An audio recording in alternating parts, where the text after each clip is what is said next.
지금 혹시 누군가를 사랑하고 있나요? 아니면 사랑받고 있나요? 만약 그렇다면 솔직히 한번 생각해 보세요. 그 사랑 언제까지 갈 거라고 믿으세요? 우리 모두 사랑이 영원했으면 좋겠다고 바라지만 마음 한구석에는 이것도 언젠가 끝나면 어떡하지? 하는 그런 불안감이 있잖아요. 오늘 저희가 함께 깊이 파고들어 볼 주제가 바로 이 사랑입니다. 근데 우리가 흔히 생각하는 그런 낭만적인 사랑 이야기는 아니고요. 네, 좀 다르죠. 20세기 최고의 사회심리학자 중 한 명인 에리크 프롬이 던진 어떻게 보면 좀 충격적인 주장으로 시작해 보려고 합니다. 바로 그 유명한 말이죠. 사랑은 감정이 아니라 능력이다. 네, 이게 무슨 뜻이냐면 사랑이 어느 날 번개처럼 찾아오는 그런 감정이 아니라 뭐 피아노를 배우거나 외국어를 익히는 것처럼 의식적으로 배우고 훈련해야 하는 기술이라는 거잖아요. 맞습니다. 처음 들으면 굉장히 낯설고 좀 차갑게 느껴질 수도 있는 개념이죠. 솔직히 저도 그랬어요. 사랑을 기술이라니요. 그래서 오늘 저희는 프롬의 대표작 사랑의 기술에 담긴 소스들을 바탕으로 우리가 왜 그렇게 사랑에 실패하고 상처받는지, 그리고 어떻게 하면 이 사랑하는 기술을 다시 배울 수 있을지 제대로 한번 파헤쳐 보려고 합니다. 네, 지금 사랑 때문에 좀 힘들거나 사랑이라는 게 대체 뭔지 혼란스러운 분이라면 오늘 이 시간이 꽤 흥미로운 여정이 될 거라고 생각합니다. 자, 그럼 여기서부터 시작해 보죠. 대부분의 사람들은 사랑을 뭐라고 생각할까요? 저부터도 사랑에 빠진다는 표현을 쓰잖아요. 그렇죠. 말 그대로 그냥 어느 날 갑자기 내 의지랑은 상관없이 푹 빠져버리는 강렬한 감정, 드라마나 영화에서 맨날 보는 것처럼요. 운명적인 상대를 만나서 심장이 막 터질 듯이 뛰는 거. 네, 바로 그거요. 이게 우리가 아는 사랑의 시작 아닌가요? 맞습니다. 바로 그 생각이 프롬에 따르면 현대인이 사랑을 잃어버린 가장 근본적인 원인입니다. 아, 그 생각 자체가요? 네. 사랑을 그저 빠지는 감정으로만 정의하는 순간 우리는 굉장히 수동적인 존재가 되어버려요. 모든 관심이 나는 어떻게 하면 사랑받을 수 있을까? 여기에만 집중되는 거죠. 잠깐만요. 사랑받는 법에 집중한다는 게 문제라는 건가요? 오히려 당연한 거 아닌가요? 뭐 매력적으로 보이려고 노력하고 좋은 사람이 되려고 애쓰는 거요. 물론 그 노력 자체는 나쁘지 않죠.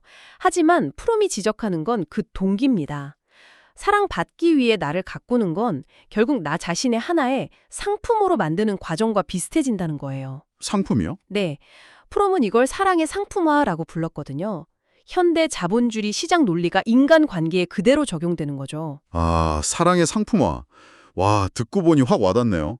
마치 취업 시장에서 스펙 쌓듯이 연애 시장에서도 자신의 가치를 높여서 더 좋은 조건의 상대랑 교환하려는 심리 같은 거군요. 정확합니다. 프로필 사진 하나에도 엄청나게 공을 들이고 또 내가 이만큼 해줬으니까 상대도 이만큼은 해줘야 한다는 계산적인 마음이 생기는 것도 다 그런 맥락이겠네요. 바로 그 지점입니다. 바로 거기서 프롬이 아니, 그게 전부가 아니다 라고 딱 선을 긋는 거예요. 진정한 사랑의 핵심은 사랑받는 문제가 아니라 사랑하는 능력의 문제라고요. 아, 사랑하는 능력. 네. 즉, 내가 얼마나 매력적인 상품이냐가 중요한 게 아니라 내가 과연 다른 사람을 제대로 사랑할 수 있는 능력을 갖추었느냐가 먼저라는 겁니다.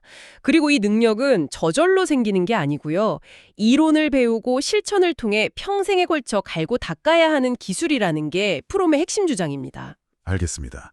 사랑이 감정이 아니라 배워야 할 기술이라는 전제는 이제 이해가 됐어요. 그렇다면 그 사랑하는 기술이라는 게 구체적으로 뭘까요? 프롬이 말하는 그 기술의 구성 요소 같은 게 있나요? 네, 아주 명확하게 제시합니다. 프롬은 진정한 사랑이라는 기술은 네 가지 핵심 요소가 유기적으로 결합될 때만 가능하다고 봤어요. 네 가지요?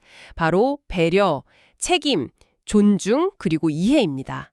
이 중에 하나라도 빠지면 그건 미성숙하거나 왜곡된 사랑이 될 가능성이 높다고 경고하죠. 배려, 책임, 존중, 이해. 단어 자체는 다 익숙한데 프롬이 말하는 의미는 좀 더 깊을 것 같네요. 훨씬 깊죠. 첫 번째, 배려부터 한번 들어볼까요? 프롬이 말하는 배려는요, 단순히 친절하게 대하는 걸 넘어서요, 상대방의 생명과 성장에 대한 적극적인 관심을 의미합니다. 적극적인 관심. 소스에 나온 비유가 아주 절묘한데 정원사가 꽃을 사랑할 때를 생각해 보세요. 아, 네. 꽃이 잘 자라도록 물을 주고 햇볕을 쬐어주고 벌레를 잡아주죠. 이게 바로 배려입니다. 내 기쁨을 위해 꽃을 꺾어버리는 건 사랑이 아니라 착취인 것처럼요. 그 비유 정말 좋네요. 그런데 한편으로는 그 적극적인 관심이라는 게 자칫하면 간섭이나 통제가 될 수도 있지 않을까요? 오, 아주 중요한 지적이십니다. 다 너 잘 되라고 하는 소리야 하면서 자기 뜻대로 상대를 바꾸려는 사람들도 많잖아요. 맞아요. 그래서 세 번째 요소인 존중이 반드시 함께 가야 하는 법니다. 이 부분은 잠시 후에 더 자세히 다루고요. 네. 두 번째 요소인 책임부터 먼저 살펴보겠습니다. 보통 책임이라고 하면 뭔가 무거운 의무나 부담을 떠올리기 쉬운데 프롬의 해석은 완전히 다릅니다. 책임, 즉 responsibility의 어원이 응답하다, respond에서 왔다는 점을 주목하거든요. 아, 응답하다. 네. 즉, 책임이란 상대방의 필요, 심지어 그가 말로 표현하지 않는 감정적인 요구에까지 자발적으로 응답하는 능력이라는 겁니다. 누가 시켜서 하는 의무가 아니라 내 안에서 우러나와서 기꺼이 반응하는 거죠. 아, 책임이 응답하는 능력이라니. 이것도 완전히 새로운 관점이네요.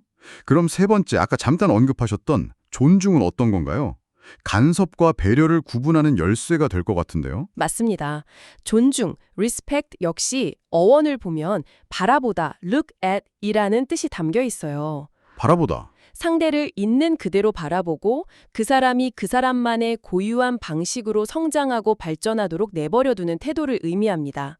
내 필요나 욕망을 채우기 위한 도구로 보는 게 아니라 그 사람 자체를 하나의 독립된 인격체로 온전히 인정하는 거죠. 아, 그래서 프롬은 존중이 얻는 배려는 상대를 지배하고 착취하려는 욕망으로 변질될 수 있다고 경고합니다. 내가 원하는 모습으로 상대를 조종하려는 건 사랑이 아니라는 뜻이죠. 그렇군요. 그럼 마지막 네 번째 요소인 이해는요? 상대를 존중하려면 당연히 이해해야 하는 거 아닌가요? 물론이죠. 하지만 여기서 말하는 이해는 단순히 그 사람의 키가 몇이고 어떤 음식을 좋아하는지 같은 그런 표면적인 정보를 아는 수준이 아닙니다. 아, 그런 게 아니군요. 네. 상대방의 내면 깊숙한 곳, 그 사람의 본질을 꿰뚫어 보는 걸 의미해요. 그러기 위해선 반드시 넘어야 할 산이 있는데 바로 나 자신의 선입견 투사입니다. 투사요. 네. 우리는 종종 상대를 있는 그대로 보지 않고 내가 보고 싶은 모습, 내가 기대하는 역할을 상대에게 덧씌워서 보거든요. 이런 환상을 걷어내고 상대의 진짜 모습과 마주할 용기가 있을 때 비로소 진정한 이해가 시작된다고 프롬은 말합니다. 우와. 듣고 보니 이 네 가지가 정말 톱니바퀴처럼 맞물려 돌아가네요. 그렇죠. 유기적으로 연결되어 있죠. 예를 들어 방금 말씀하신 것처럼 존중 없는 배려는 그냥 간섭이 되고 이해 없는 존중은 그냥 무관심일 뿐이겠어요. 맞습니다. 또 배려 없는 책임은 그냥 형식적인 의무감에 그칠 거고요. 어느 하나만으로는 절대 온전한 사랑이 될 수 없다는 말이군요. 그런데 여기서 진짜 흥미로운 질문이 생겨요. 보통 사랑에 빠지면 내 시간, 내 감정, 내 자유를 어느 정도 희생해야 한다고 생각하잖아요. 네, 일종의 구속이라고 여기기도 하죠. 그렇죠. 그런데 프롬은 정반대로 진정한 사랑은 오직 자유로운 사람만이 할 수 있다고 말했다는 거죠. 이건 도대체 무슨 뜻인가요? 그 역설을 이해하려면 프롬이 말하는 자유가 무엇인지부터 알아야 합니다. 우리가 흔히 생각하는 자유는 she로부터의 자유, 즉 freedom from이에요. 억압이나 구속에서 벗어나는 소극적인 자유죠. 네. 하지만 프롬이 말하는 진짜 자유는 여기서 한 걸음 더 나아갑니다.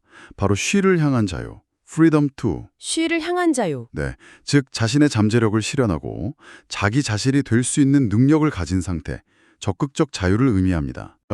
내가 원하는 무언가를 주체적으로 선택하고 만들어갈 수 있는 힘이 진짜 자유라는 거군요. 바로 그겁니다. 이런 적극적 자유를 가진, 즉 온전히 자기 자신으로 설 수 있는 사람만이 진정으로 사랑할 수 있다는 게 프롬의 생각입니다.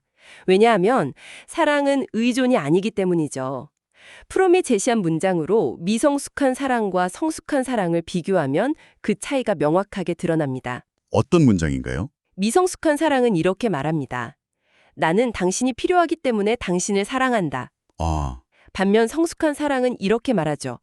나는 당신을 사랑하기 때문에 당신이 필요하다. 와, 어순만 바꿨을 뿐인데 의미가 완전히 다르네요. 그렇죠. 당신이 필요해서 사랑한다는 건 결국 나의 어떤 결핍이나 외로움을 채우기 위해서 상대방을 도구처럼 이용한다는 뜻이 될 수도 있겠어요. 정확합니다.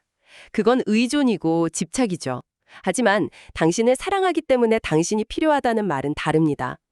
나는 당신 없이도 온전한 나 자신이지만 당신이라는 존재와 함께할 때 내 삶이 더욱 풍요로워지고 확장된다는 의미를 담고 있거든요.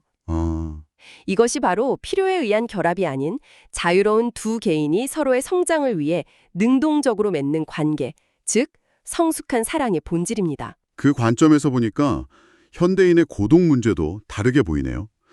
요즘 SNS를 보면 다들 수많은 사람과 연결되어 있고 행복해 보이는데 실제로는 그 어느 때보다 더 깊은 외로움을 느낀다고 하잖아요. 맞아요. 이게 방금 말씀하신 미성숙한 사랑 혹은 사랑하는 능력의 부재와 관련이 있을까요? 아주 깊은 관련이 있습니다. 프롬의 통찰에 따르면 역설적이게도 사랑하는 능력이 없는 사람일수록 고독을 더 견디지 못합니다. 오히려요? 네. 혼자 있는 시간을 두려워하죠. 왜냐하면 그들은 자기 자신과 건강한 관계를 맺는 법을 모르기 때문이에요. 내면이 텅 비어 있으니 그 공허함을 채우기 위해 끊임없이 외부의 자극을 찾습니다. 피상적인 인간관계에 매달리거나 일 중독에 빠지거나 소비를 통해 순간적인 만족감을 얻으려고 하죠. 혼자 있는 시간을 견디지 못해서 계속 무언가를 한다는 거군요. 그렇죠. 반면 진정으로 사랑할 줄 아는 사람은 고독을 두려워하지 않습니다. 오히려 고독을 즐길 줄 알죠. 이미 자기 자신과 깊고 충만한 관계를 맺고 있기 때문입니다. 여기서 프롬이 강조하는 것이 바로 자기의 self-love입니다. 자기의. 네, 타인을 제대로 사랑하려면 먼저 자기 자신을 사랑할 줄 알아야 한다는 거죠. 물론 여기서 말하는 자기애는 자기밖에 모르는 이기심이나 나르시즘과는 완전히 다른 개념입니다. 아, 그건 아니고요. 네, 자신의 존재를 있는 그대로 긍정하고 스스로를 존중하며 돌볼 줄 아는 건강한 자기 존중감을 의미하죠. 이런 사람이 타인과도 의존적이거나 파괴적이지 않은 건강한 관계를 맺을 수 있는 겁니다. 듣다 보니까 이게 단순히 머리로 이해해서 될 문제가 아니라는 생각이 강하게 드네요. 절대 아니죠. 알겠습니다. 사랑은 기술이다. 4가지 요소도 배웠고 자유로운 사람이 되어야 한다는 것도 알겠어요. 그런데 당장 제 관계에서 뭘 어떻게 시작해야 할지 솔직히 좀 막막하거든요. 그렇죠. 프롬이 무슨 실질적인 훈련법 같은 것도 제안했나요? 물론입니다. 프롬 역시 사랑은 이론이 아니라 철저한 실천의 문제라고 강조했습니다. 수영 교본을 100번 읽는다고 수영을 할 수 있는 게 아니라 직접 물에 들어가서 팔다리를 저어봐야 하는 것과 똑같죠. 내 비유가 확실하네요. 프롬은 사랑이라는 기술을 연마하기 위해 모든 기술 습득 과정에 필요한 몇 가지 단계를 제시합니다. 드디어 실전 가이드군요. 첫 번째 단계는 뭔가요? 첫 번째는 자기인식입니다. 자기인식이요? 네, 뜬구름 잡는 얘기 같지만 모든 것의 시작이죠. 나 자신에게 솔직하게 질문을 던져보는 거예요. 나는 주로 어떤 방식으로 관계를 맺는가? 나는 상대방을 진정으로 존중하는가? 아니면 내 욕망을 투영하고 있는가? 나는 혼자 있을 때 편안한가? 아니면 불안해서 자꾸 스마트폰을 보게 되는가? 이런 질문들을 통해 지금 내 상태가 어떤지, 나의 무의식적인 패턴이 무엇인지 객관적으로 아는 것이 변화의 첫걸음입니다. 일종의 자기 진단이네요. 사실 이것부터가 쉽지 않겠어요. 제 민낯을 마주하는 거니까요. 어렵죠? 그럼 두 번째 단계는요? 두 번째는 집중과 인내입니다. 사랑은 패스트푸드가 아니잖아요. 그쵸. 시간과 노력을 들여 천천히 키워가야 하는 거죠. 하지만 우리는 어떤가요? 모든 것이 즉각적인 만족을 주도록 설계된 사회에 살고 있죠. 3분 만에 조리되는 컵라면, 15초짜리 숏폼 콘텐츠에 익숙해져 있습니다.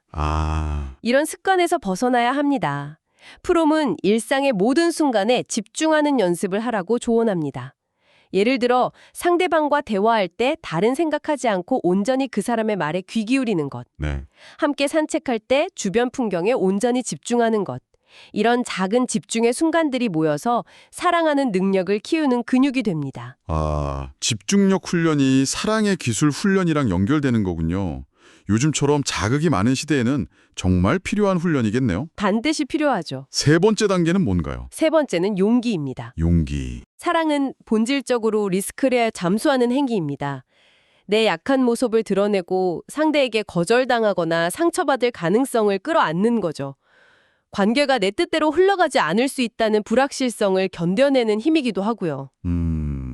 많은 사람들이 사랑을 주저하는 이유가 사랑할 능력이 없어서가 아니라 바로 이 용기가 없기 때문일 수 있습니다. 프롬의 말을 불리자면 진정한 용기란 두려움이 없는 상태가 아니라 두려움에도 불구하고 한 걸음 내딛는 것입니다. 두려움에도 불구하고 행동하는 것. 마지막 네 번째 단계는 무엇인가요? 마지막은 신념입니다. 여기서 신념은 특정 종교적 믿음을 말하는 게 아니고요. 아, 그런 건 아니고요. 네, 나와 상대방 그리고 우리 관계의 가능성에 대한 믿음을 뜻합니다. 즉, 나 자신은 성장할 수 있는 존재다. 내 앞에 저 사람도 더 나은 방향으로 변화할 수 있는 잠재력을 가졌다. 그리고 우리의 관계는 어려움을 극복하고 더 깊어질 수 있다는 근본적인 믿음이죠. 아, 이런 신념이 없다면 작은 갈등이나 위기가 닥쳤을 때 관계를 너무 쉽게 포기해버리게 됩니다. 오늘 이야기를 쭉 나눠보니 에리히 프롬이 우리에게 던지는 메시지가 정말 명확하게 다가오네요. 네, 사랑은 어느 날 갑자기 찾아오는 행운이나 감정의 불꽃놀이가 아니라 우리가 평생에 걸쳐 의식적으로 배우고 실천해야 할 하나의 기술이라는 것. 그리고 그 과정은 단순히 연애 스킬을 배우는 차원을 넘어서 나 자신이 더 성숙하고 자유로운 인간으로 성장해 나가는 어찌 보면 지난한 노력의 과정이라는 점을 다시 한번 깨닫게 됩니다. 이 논의가 오늘날 우리에게 더 큰 울림을 주는 이유는요. 프롬이 일찌감치 경고했듯이 현대사회가 우리에게 끊임없이 소유하라고 부추기기 때문입니다. 소유요? 네, 더 많은 돈, 더 좋은 물건, 더 높은 지위를 소유하는 데 집중하게 만들죠. 이런 소유의 논리는 관계에도 스며들어서 우리는 상대를 소유하려 들거나 SNS 팔로워 수처럼 관계를 수집하려 듭니다. 아, 하지만 프롬은 사랑이 소유의 양식이 아니라 존재의 양식이라고 말합니다. 우리가 더 많이 갖는 것에만 혈안이 되어 있는 한 함께 온전히 존재하는 법을 배우기는 정말 어렵습니다. 어쩌면 수많은 관계가 실패하는 근본적인 이유가 바로 여기에 있을지도 모릅니다. 마지막으로 이 이야기를 듣고 계신 여러분께 질문 하나를 던지면서 마무리하고 싶습니다. 프롬은 그의 책에서 여러분은 사랑할 준비가 되어 있나요? 라고 물었죠. 오늘 저희의 대화에 맞춰서 이 질문을 조금만 바꿔보겠습니다. 오늘부터 당신의 관계 속에서 사랑의 기술 중 어떤 것을 가장 먼저 연식해보고 싶으신가요? 상대의 성장을 돕는 배려, 그의 필요에 응답하는 책임, 있는 그대로 바라봐주는 존중, 아니면 그의 본질을 꿰뚫어 보려는 이해. 어쩌면 가장 어렵고 또 가장 먼저 해야 할 일은 이 모든 기술들을 다른 누구도 아닌 바로 자기 자신에게 먼저 적용해보는 것일지도 모릅니다.